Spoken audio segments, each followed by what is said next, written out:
విద్యుత్ ఉద్యోగుల సమస్యలు పరిష్కరించాలని ఆంధ్రప్రదేశ్ రాష్ట్ర విద్యుత్ ఉద్యోగుల కార్మికుల ఉమ్మడి కార్యాచరణ కమిటీ ఆధ్వర్యంలో రిలే నిరాహార దీక్షలను చేపట్టారు. విద్యుత్ ఉద్యోగుల సమస్యల పరిష్కారంలో ప్రభుత్వం నిర్లక్ష్యంగా వ్యవహరిస్తోందని 5 జిల్లాల 3027 union secretary PSS Venkateswara Rao Jaggampeta division JAC chairman M Murali Krishna పేర్కొన్నారు. శుక్రవారం కాకినాడ విద్యుత్ కార్యాలయం కార్మికులు రిలే నిరాహార దీక్షలు చేపట్టారు. ఈ సందర్భంగా వారు మాట్లాడారు. పూర్వం నుండి అమల్లో ఉన్న వెయిటేజ్ ఫార్ములాను రద్దు చేసి అతి తక్కువ శాతం ఫిట్మెంట్ బెనిఫిట్ను పాత పద్ధతికి విరుద్ధంగా ఇంక్రిమెంట్లు, మాస్టర్ స్కేల్ రూపొందించారన్నారు. ఈ పద్ధతి వల్ల ఉద్యోగులు చాలా నష్టపోయారని, పై సమస్యలన్నిటిపైన యాజమాన్యాలతో పలు దఫాలుగా చర్చించినప్పటికీ ఫలితం లేనందున కార్యాచరణ చేపట్టామని తెలిపారు.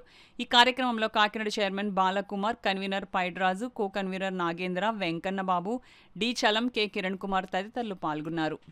దీనికి గల కారణం అనేక సమస్యలు విద్యుత్ రంగంలో కార్మికులకి అనేక సమస్యలు పెండింగ్ ఉన్నాయి. ముఖ్యంగా మరి health cards, unlimited health cards release చేయాలని, అదే రకంగా కాంట్రాక్ట్ కార్మికులు రెగ్యులర్ చేయాలని, అదేవిధంగా సీజేఎల్ఎంఎల్కి సపరేట్గా కొత్త రెగ్యులేషన్ అన్నది కాకుండా ఓఎండ్ఎంకి సంబంధించిన పాత రెగ్యులేషన్నే వాళ్ళని కూడా విలీనం చేయాలని, ఆ రెగ్యులేషన్లో వాళ్ళకు కూడా వర్తింపు చేయాలని, విద్యుత్ కార్మికుడు ఓఎండ్ఎం స్టాఫ్లోకి వాళ్ళని కూడా విలీనం చేయాలనేసి మేజర్గా డిమాండ్ చేస్తుంది జేఏసీ.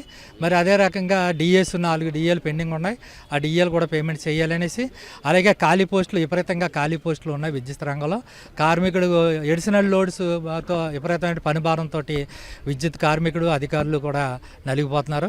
ఆ సమస్య పరిష్కరించాలంటే అన్ఎంప్లాయ్మెంట్కి ఎంప్లాయ్మెంట్ ఇచ్చి మరి ఆ రకంగా కూడా ప్రజలకు సేవ చేసినట్టుగానే ఈ కార్యక్రమాన్ని సమస్యలు పరిష్కరించి మరి డిపార్ట్మెంట్లోని శాంతియుతమైన మార్గాన్ని కల్పించడంలో ప్రభుత్వమే ముందు నిర్ణయం తీసుకోవాల్సిందే తప్ప ఇందులో కార్మికులు చేసినటువంటి కార్యక్రమం లేదని మీ అందరూ కూడా తెలియజేసుకుంటూ, రేపటి నుంచి ఇంకా రేపు ఒకరోజు నిరాదీక్ష చేసి తర్వాత శాంతియుతంగా వెళ్ళి కలెక్టర్ గారికి వినతిపత్రం అందజేస్తాం. తదుపరి కార్యక్రమం మా రాష్ట్ర నాయకులు ఆదేశాల అనుసారం ఇచ్చి వాళ్ళు ఏది చెప్తే అది చేయడానికి మేము సిద్ధంగా ఉన్నాం. రాబోయే కాలంలో దీన్ని తీవ్రతరం చేసి ఈ సమ్మెని తీవ్రతరం చేద్దామని మేము అందరం అనుకుంటున్నాం.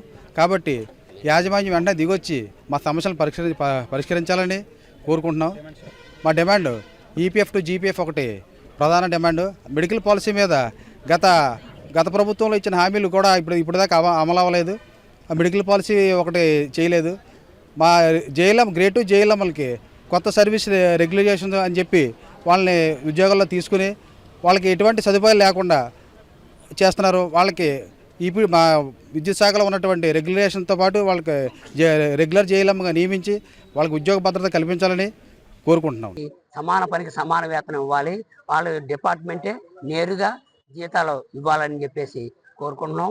అలాగే రెగ్యులర్ ఎంప్లాయీస్కి ఈపీఎఫ్ టు జీపీఎఫ్ 2004 ఆగస్టు 2004 వరకు కూడా జీపీఎఫ్ని ఏర్పాటు చేయాలని చెప్పేసి కోరుకుంటున్నాం. అలాగే మాకు రావాల్సిన డిఏలు 4 డిఏలు పెండింగ్ ఉన్నాయి. ఆ 4 డిఏలు కూడా వెంటనే రిలీజ్ చేయాలని చెప్పేసి కోరుకుంటున్నాం. తప్పతప్పాలుగా మేనేజ్మెంట్తో మేము ఈ సమస్యల మీద మేము గత 2-3 సంవత్సరాల నుంచి పోరాటం చేస్తున్నాం. కానీ కూర్చుంటున్నారు, మాట్లాడుతున్నారు, కానీ దాన్ని అమలుపరచట్లేదు. అమలుపరచకపోవడంలోనే ఈవేళ మేమందరూ కూడా విద్యుత్ ఉద్యోగులందరూ కూడా ఈవేళ సమ్మె పట్టవలసి వచ్చింది. ఇప్పటికైనా సరే మా సమస్యలను మేనేజ్మెంట్ వాళ్ళు గుర్తించి ఆ సమస్యలను పరిష్కరించవలసిందిగా కోరుచున్నామండి.